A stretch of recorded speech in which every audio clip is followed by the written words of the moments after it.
वीर आज काय बनवू? अप्पे. ओके. तर आता इथे मी 1 वाटी मूग घेतले आहे, सगळे मूग जे असतात. 1 वाटी तांदूळ घेतले आहे, अर्धी वाटी मसूरची डाळ घेतली आहे, अर्धी वाटी मी उडद डाळ घेतली आहे, अर्धी वाटी मी मुगाची डाळ घेतली आहे आणि अर्धी वाटी मी चण्याची डाळ घेतली होती. तर याला स्वच्छ मी धुवून घेतलं आणि 5-6 तासासाठी मी भिजवत ठेवलं होतं. तर आता आपले 5-6 तास झाले, भिजून झाले होते. त्यानंतर मी याला छान मिक्सरमध्ये ग्राइंड करून घेतलं होतं. तर पाणी टाकून थोडंसं मी ग्राइंड करून घेतलं होतं. तुम्ही बघू शकता याला असं ग्राइंड झालेलं आहे आपलं. आता मी यामध्ये मीठ टाकलं होतं आणि ओव्हरनाईटसाठी ठेवून दिलं होतं. तर सकाळी सकाळी आपण बघूया आता. हे छान असं फर्मेंट झालेलं आहे. तुम्ही बघू शकता याला छान अशी जाळी पण आलेली आहे.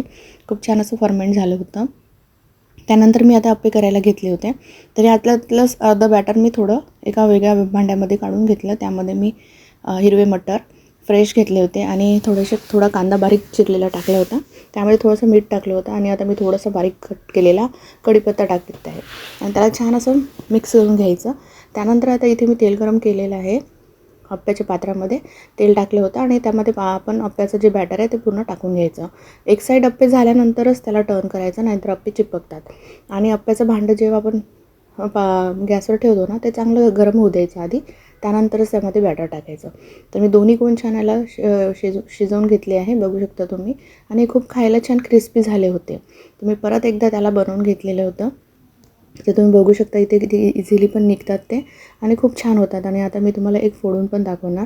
ते एकदम आतमध्येपर्यंत असं छान सॉफ्ट झालं होतं. त्याला छान जाळी आली होती आणि ग्रीन मटर आणि कांदे टाकल्यानंतर त्याला जास्त छान चव येते. तुम्हाला नसेल तर आवडत तर तुम्ही स्किप केला तरी चालेल. तुम्ही बघू शकता आता इथे इतकं छान दिसत आहे हा. तर तुम्ही यामध्ये कॅरट पण टाकू शकता, म्हणजे तुमच्या आवडीचे व्हेजिटेबल्स टाकू शकता. तर इथे मी आता वीरला देत आहे.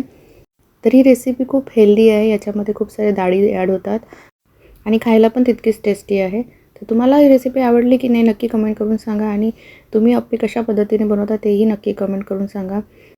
तर निम्मीला पाहिजे होता डोसा, तर याच बॅटरचा मी डोसा तिला करून दिला होता. तर अशा प्रकारे मी दोघांना 2 डोसे बनवून दिले होते. तर तुम्ही या बॅटरचं सेम डोसे पण बनवू शकता. तुम्ही बघू शकता इतके छान असे डोसे होतात आणि एक छान इतके क्रिस्पी पण होतात. तर मी आता इथे सिंपल डोसा बनवला होता निम्मीसाठी आणि वीरला बनवला होता थोडा शेजवान चटणी लावून.